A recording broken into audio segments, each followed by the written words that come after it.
yattadagre vishamiva pariname mrutopamam tat sukham satvikam proktam atma buddhi prasadajam. That happiness is said to be Satwik, born of purity of one's intellect, which is like poison in the beginning, but nectar in the end. So Satwik happiness is gained from pursuit of the self within, from introverted searching as against extroverted indulgence. That's why it says purity of one's intellect. But he gives a very interesting aspect to this. He defines Satwik happiness as being like poison in the beginning, detestable, painful in the beginning, but like nectar in the end. So true happiness, and this is the problem. You see, the problem with human beings is, to put it in a nutshell, every human being has been gifted with two outstanding qualities, and that one is choice of action. We all have a choice. Even in communist Russia or China, they still have a choice. That can never be taken away from you. Choice to be vegetarian or non-vegetarian. Choice to be malicious or beneficial. Choice to be good or bad. Choice to do good to yourself or destroy yourself. So all of us have this choice. And to help us make the choice, we have an intellect which is denied to all other creatures, because they really don't need the intellect. They have a beaten path to tread and they live whatever life they have to live. A tiger has to live the life it has to live. A deer lives the life that it has to live. They don't have a choice. A tiger can't sit there and say, poor thing, the deer, why should I kill it? Let's eat grass. That's not a choice available. That's not an option available to the tiger. But you and I have that option. So in order to exercise that choice judiciously, sensibly, you need an intellect. Choice is given to you by default. Intellect needs to be developed. You have to put in effort to develop that intellect. This is what is missing. Nowhere in the world, no school, no university, no organization, no government is investing in helping us develop the intellect. We don't even know that there is a thing called intellect. And therefore, what's happening is we are making disastrous choices with a poorly developed intellect. And the choice becomes even more confusing because of this. Because real happiness appears in the garb of pain, and sorrow appears in the garb of joy. So if you don't know this, you're going to make wrong choices. Therefore, it is that it is important that we acquire this knowledge. And you can't outsource it, please. You can't hire a fellow in Timbuktu and say, you learn Vedanta so that I benefit. It can't be done. Each one has to do it himself. That's why Krishna tells Arjuna in the 6th chapter, Uddhared Atman. You have to lift yourself by yourself. If Krishna, an Avatara Purusha, an enlightened soul at birth, could not help Arjuna, his dear friend, in dire straits, how can we expect somebody to just put a hand on our heads and the divinity like an electric shock will flow through us? Can't be done. It has to be with our own effort. So, why is it, now the question arises, why is happiness coming to us like pain? Because for pursuit of the spiritual, to look within, there has to be an initial abstinence from the world.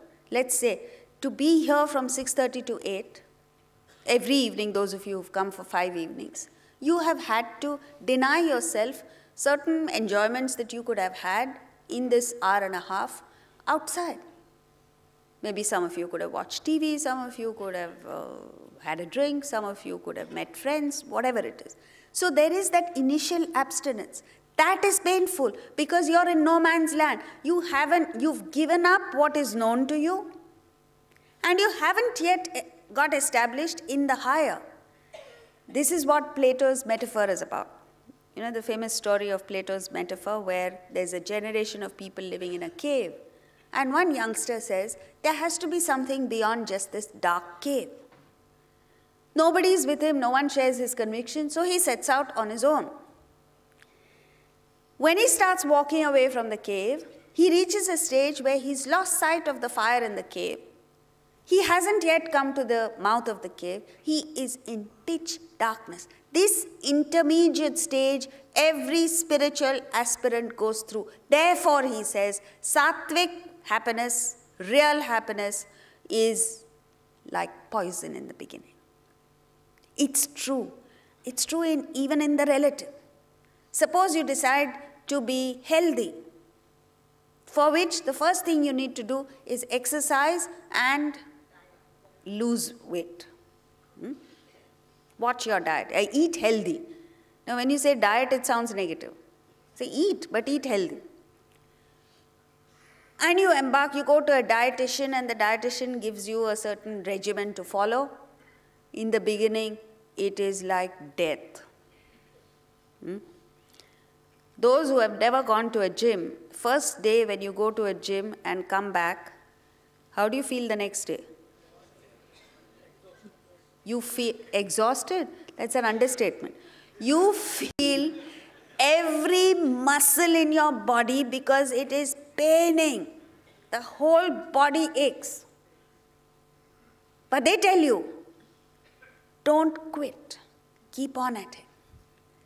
And when you keep on at it with the exercise, the cardio and weights and this, that and the other, you feel so good. One day when you miss the exercise, you feel miserable.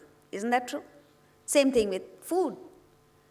When you're used to all this chatpata, junk food, oily food, tasty food, and then you're given this bran bread, no butter, steamed vegetables, no fried food, no sweets. Oh, you say, oh God, this is like death. But very soon you develop the taste of it. Then you realize, I really didn't know what spinach tasted like or what cauliflower tasted like because it was drowned in masala and oil. Now you taste it. Once you turn healthy, you can never go back to that oily junk food because the mere sight of it is a turn-off. But the problem is, you need to cultivate the finer things of life. It just doesn't come to you. And that's what it's about. Therefore, now until then, you need to carefully balance the two. You need to balance your dependence on the world. Each one of us is at a different level. So each one needs sustenance from the world. Let's say you need to watch a movie once a week. You need to go out and party once a week. You need to, I don't know what you need. Whatever it is that you need, you say, okay, until I escalate to the higher level, I'll give myself this enjoyment. But invest your energies, wake up in the morning, study, do a little bit of exercise, change your attitude and all that. Very soon you'll find that you really don't need to go out and eat once a week. You don't need to watch TV. You don't need to go to a movie. And then you'll reach a stage where you say, oh, when was the last time you watched a movie? Maybe 6 months back. I'm not saying all movies are bad. But you discriminate. You don't waste time. You don't indulge unnecessarily. So that's what it is. Satwik happiness. And Rajasic happiness is just the opposite.